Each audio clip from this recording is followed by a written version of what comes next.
Captain America wasn't just a movie. Super Soldier Serum is real. But the first super soldier wasn't Captain America and he wasn't even an American. He was Nazi.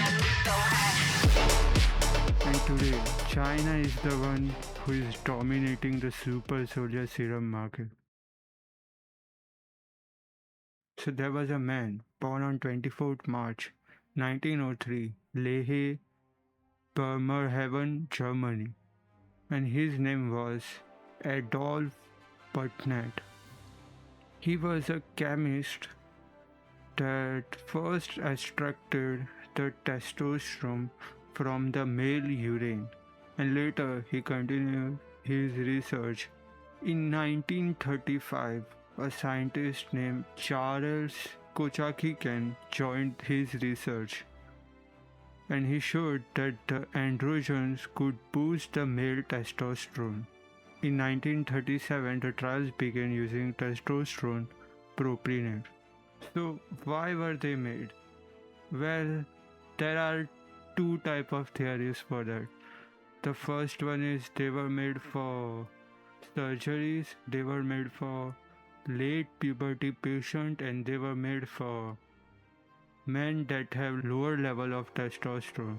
And there is a dark side to it, which is military. Yeah, there is a conspiracy theory that they were actually trying to make a super soldier army. How is all this related to the Nazi Germany? Originally, the Adolf Buttner wasn't working for Nazi Germany, but in May 1936, he joined the Nazi Party as a member number 371656 to serve the dictatorship. Later, he was also rewarded the Nobel Prize, but he wasn't allowed to take it because of the Nazi Germany involvement. He died controversially, but later he was known as father of sex hormone research and by extension anabolic steroids. So, were they even used in the war and on soldiers? Well, the truth is yes and no. So, the steroids were used in Vietnam War. Basically, they were given to the US soldiers so that they can stay awake for longer amount of time and perform at their optimal level. They were also used by Germany in World War II because the German basically said that it would make their soldiers awake for multiple hours without taking a rest, and also it would make them meaner, which will help them win the war. And they were also reported to be used by Italian police in Iraq Afghanistan war, used by the US soldiers in the gyms. The USA basically gave a statement that they don't use steroids other than any medical reason. But when did the people start using the steroid on themselves? In 1940s to 1950s, the Soviets and the Russians were using the steroid to win more medal in the Olympics.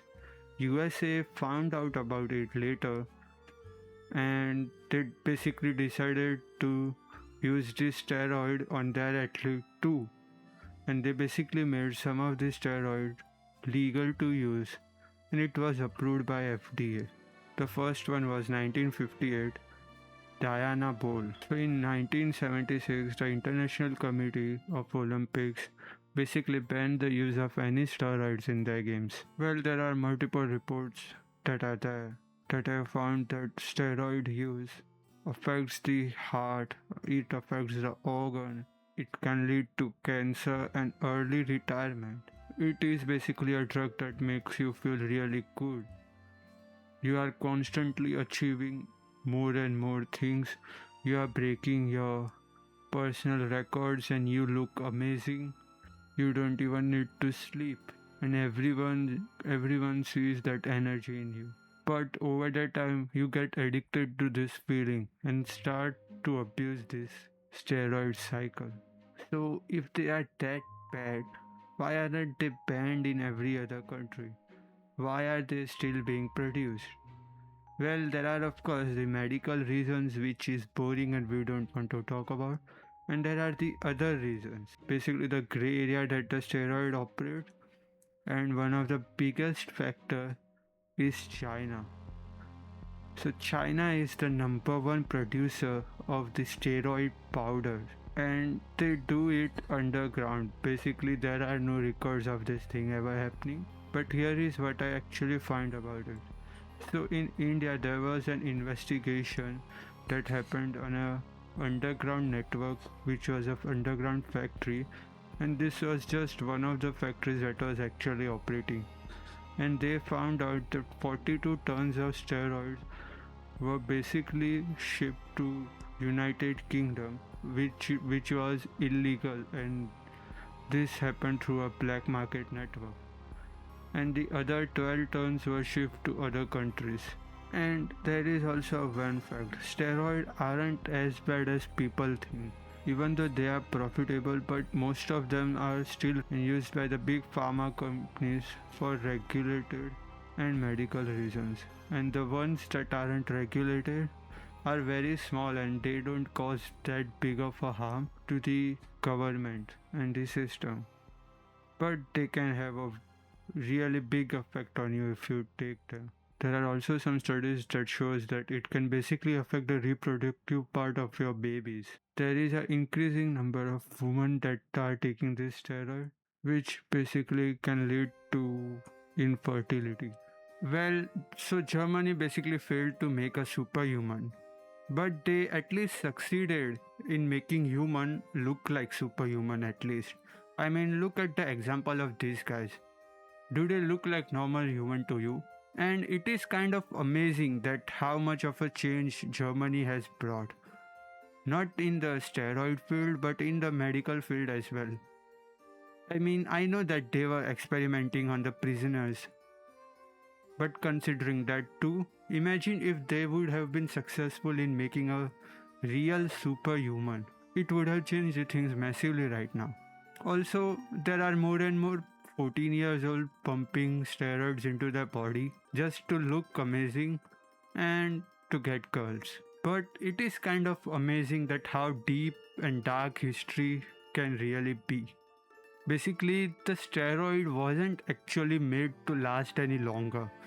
It was just like a quick drug that gave boost to the soldiers for a specific amount of weeks so that they can outlast and out endure your enemies. And I don't hold any kind of moral compass, and this is not a morality channel. You can do whatever you want, just know the full history about everything you do. So, thank you for watching the video.